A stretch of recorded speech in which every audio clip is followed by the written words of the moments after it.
میں نے رسول کریم صلی اللہ علیہ وآلہ وسلم کو فرماتے ہوئے سنا، انما الاعمال بالنیات، اعمال کا دار و مدار نیتوں پہ ہے۔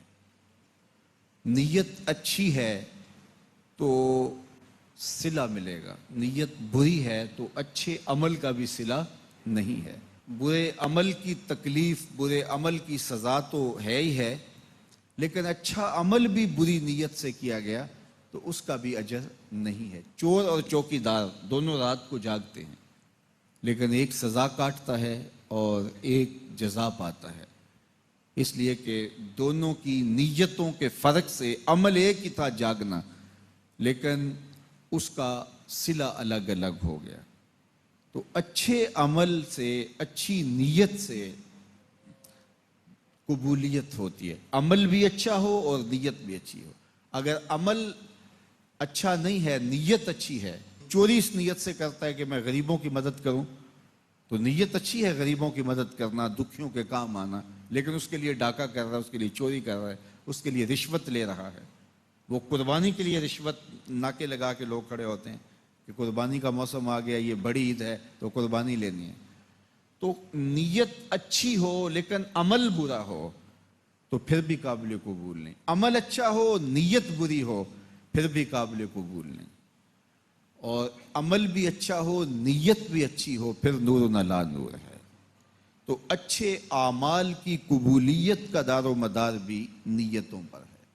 نیتوں کی خوبصورتی عمل کو خوبصورت بنا دیتی ہے، اور بعض کا اچھا عمل نیت کی خرابی کی وجہ سے برباد ہو جاتا ہے۔ حضرت ابو امامہ الباہلی رضی اللہ تعالی عنہ فرماتے ہیں کہ حضور کی خدمت میں حاضری ہوئی اور عرض کیا گیا، یا رسول اللہ صلی اللہ علیہ وسلم، ایک شخص جہاد کرتا ہے اور اس کا مقصد اعلاء کلمۃ الحق، اللہ کے دین کے جھنڈے کو اونچا کرنا، اور اس کے لیے وہ اپنی جان بھی وار دیتا ہے، شہید ہو جاتا ہے، لیکن اس کی نیت میں یہ بات بھی شامل تھی کہ چلو میری ناموری بھی ہو جائے گی، شہرت بھی ہو جائے گی، میری بہادری کے جھنڈے بھی لگ جائیں گے، تو کیا اس کو اجر ملے گا؟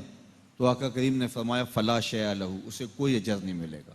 یہ سمجھے شاید میں اپنی بات سمجھا نہیں سکا، تو پھر دوبارہ عرض کی، حضور اس کی نیت اعلاء کلمۃ الحق ہے، دین کے پرچم کو اونچا کرنا ہے، بس نیت میں یہ آ گیا ہے کہ چلو شہرت بھی ہوگی، ناموری بھی ہو جائے گی۔ حضور نے پھر فرمایا فلا شیء لہ، اسے کوئی اجر نہیں ملے گا۔ تو یہ پھر سمجھے شاید میں معافی ضمیر زبان پہ نہیں لا سکا، تو پھر کہا حضور وہ اعلاء کلمۃ الحق کے لیے، دین کی سربلندی کے لیے، اسلام کا پرچم اونچا کرنے کے لیے وہ شہید ہوا ہے، لیکن اس کے دل میں یہ بھی تھا، نیت میں یہ بات بھی شامل تھی، شہرت بھی ہوگی، ناموری بھی ہوگی، جھنڈے بھی لگ جائیں گے۔ تو آقا کریم نے فرمایا اسے کوئی اجر نہیں ملے گا، اور پھر فرمایا اللہ صرف اسی کو قبول کرتا ہے جو عمل صرف اس کے لیے کیا جائے۔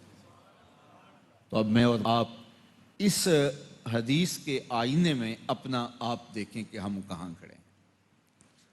اگر میں اس لیے گفتگو کر رہا ہوں کہ پیغام حق کا ابلاغ بھی ہو جائے، لوگوں تک بات بھی پہنچ جائے، اور لوگ واہ واہ بھی کریں، کہیں یہ کیا بات ہے، اور نعرے بھی لگائیں، اور جو ہے وہ لوگوں کے دل میں میری اہمیت پیدا ہو جائے، تو یہ اگر میرے دل کے گوشے میں کہیں موجود ہے تو میرا یہ واعظ تلقین کرنا میرے لیے نفع بخش نہیں ہوگا۔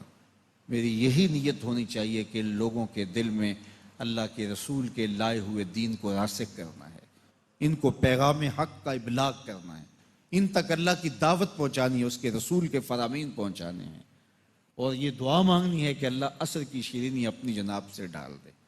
میرے بارے میں رویے کیسے ہیں مجھے اس سے غرض نہیں ہے، مجھے اس سے غرض ہے کہ میں نے اپنی بات جو مجھے امانتاً دی گئی ہے وہ ان تک پہنچانی ہے۔ تو یہ بات ذہن میں رکھیے کہ جہاد جیسا عمل، جان قربان کرنے جیسی نیکی برباد ہے اگر نیت میں فتور آ گیا۔ باقی ہمارے ٹوٹے پھوٹے سجدے، ہماری شکستہ نمازیں، ہمارے جو ہے وہ دکھاوے کی زکاتیں اور دکھاوے کے صدقے، یہ تو کسی کھاتے میں نہیں آئیں گے۔ جان وار دی، خون بہا دیا، لیکن نیت ہے چلو ناموری بھی ہو جائے گی، حضور نے فرمایا کوئی اجر نہیں ملے گا۔ تو نیت کے قبلے کو سب سے پہلے درست کرنا ہوگا۔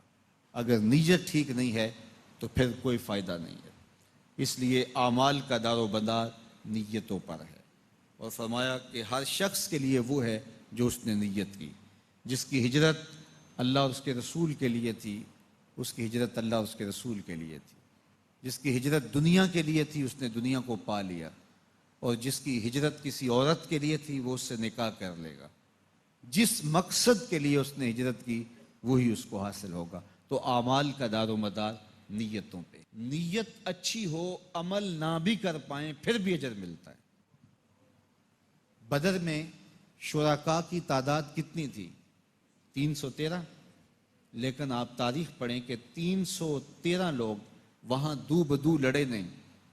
8 لوگ ایسے ہیں کہ جو وہاں پہنچے نہیں ہیں، کسی وجہ سے راستے سے واپس ہو گئے یا چلتے ہوئے رک گئے۔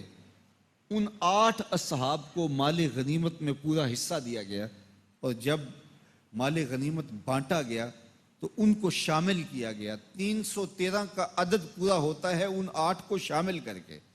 یہ گئے بھی نہیں ہیں اور پھر بھی ان کو پورا اجر ملے اور ان کا نام بھی شامل ہو۔ ان میں حضرت عثمان غنی رضی اللہ تعالیٰ عنہ بھی ہیں۔